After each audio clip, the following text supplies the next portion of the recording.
What's up, everybody? We're the Talking Hats. I'm Dale. That's Harish. We're going to jump into some college football talk here, and not really necessarily play on the field or even players or anything like that.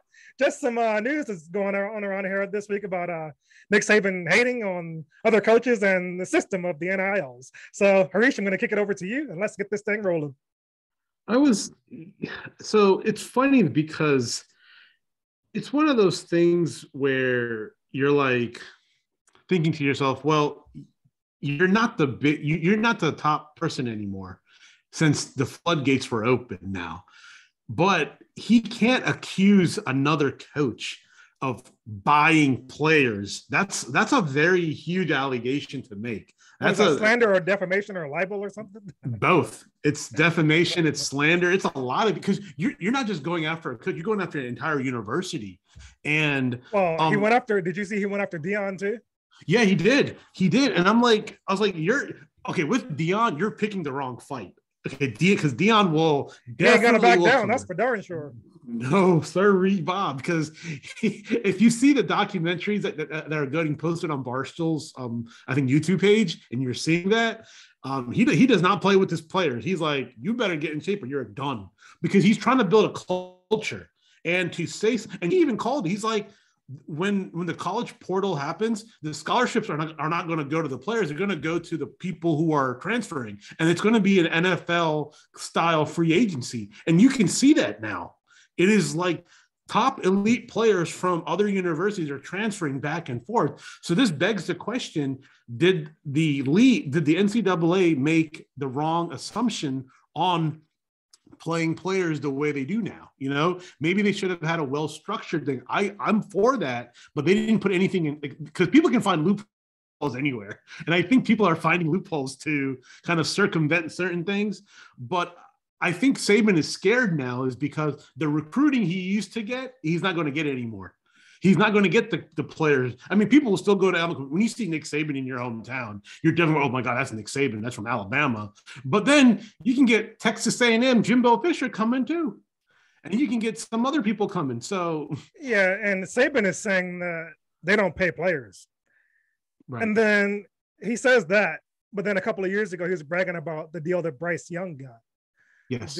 So, I mean, he's trying to have it both ways. He's trying to have his cake and eat it too. He's trying to say, I'm doing it clean and all the other guys are cheating. Frankly, I don't know that the playing field has been leveled, because Alabama's boosters are going to have an edge over Texas A&M or Jackson State or anybody else.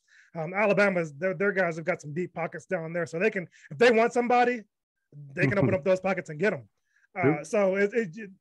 But you've got that the NILs put other teams, like, it gives them a shot. It gives Jimbo Fisher a shot to get that quarterback that he never had a chance to get before. It gives Jackson State and Deion a chance to get their number one recruit, which they did. So Saban, as old as he is, he's nearing the end of the run. It's not like he's going to be there in 10 years. As old as he is, he shouldn't be so salty. He's had his run. Now let somebody else eat. You're still Alabama. You're still going to be there at the end of every season. It's just, you might, in the next 5 years, you might win one.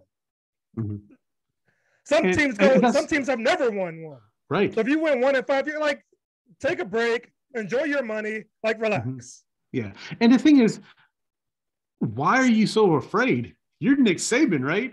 Are you afraid to really show your mettle as a coach? Exactly. I mean, players who are former players, Jonathan Allen played and Deron played for Nick Saban in Alabama. He's like, Nick Saban is a no-nonsense coach. He's a great coach. He's no-nonsense. So if you're afraid that somebody's in your own backyard, beat them. Just go out there and beat them. Because if you're saying, this is this or that's that, and throwing all this stuff around, your respect kind of goes down a little bit in my book. Because if I was a personality like Nick Saban, if I had all the talent in the world, I'm like, okay, come into my hometown. I'll make it a point. I will go into Texas and I will recruit every single player from Texas to play in Alabama. If you're gonna come into my backyard, that's what I would do, and I would make sure that I beat you. I'll make sure that Texas A&M is on my schedule every single year, and I'm gonna circle that game every single year when I play against Jimbo Fisher and beat you by 50. But he didn't say that. He went the negative route, which I feel that a coach should never do, because it sets a bad precedence for yourself It sets a bad precedent for your players because you are the leader of your team. And to say something like that and to have like this pettiness going back and forth, competition breeds great talent, in my opinion, because it makes you a better coach. And now he has to real coach now, because if Jimbo Fisher comes to Alabama and gets the #1 recruit, what is Nick Saban going to do? Yeah, it was definitely petty and a little ignorant and immature for him to say what he said.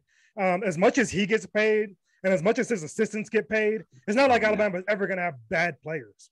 You've got great players there still. You might not have the best, but you've still got great players there. With the money you're making and the money your staff is making, they should be able to coach up great players to beat, the best.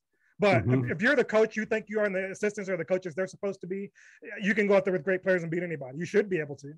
Otherwise, why are you getting paid this kind of money just to recruit? Because that's not going to work anymore. It's again, the playing field is not level, but the other guys have a shot now. Right. Maybe we should say it gives a better opportunity for other coaches to get players that they never used to get. It just gives them a chance. It just gives them a chance, and before they never had one. Yep. And that's all they ask for is a chance. And I think we both stated it on numerous shows beforehand that all you need is a chance. And if you can get that chance, that's all you need to change the program, the culture, and everything. And that's why I always go back to Deion is that's what he's doing at Jackson State. And that's what he's doing a phenomenal job.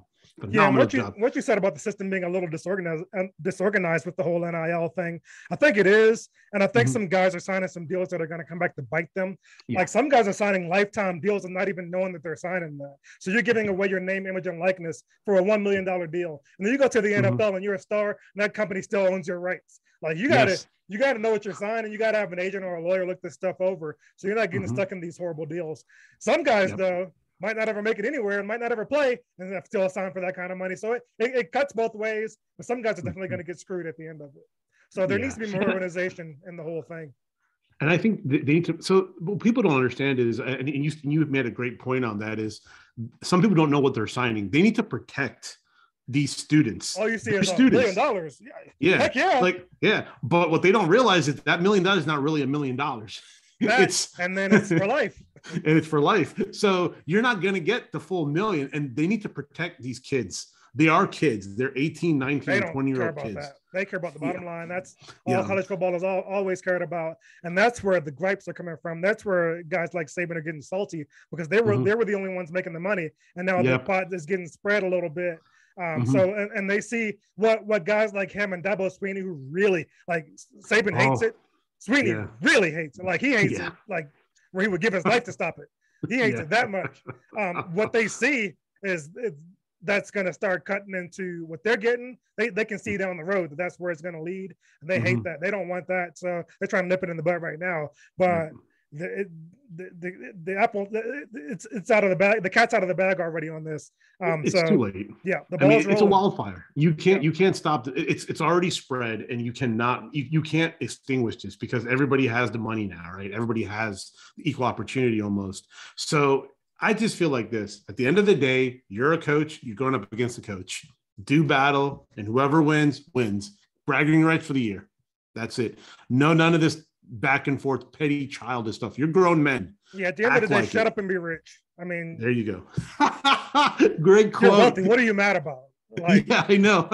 Like you live in a different realm than everybody else. You're near 70. Honestly, you don't have enough time left to be worried about kids making money finally. Be rich. Enjoy your final 20 years or whatever, if you're lucky.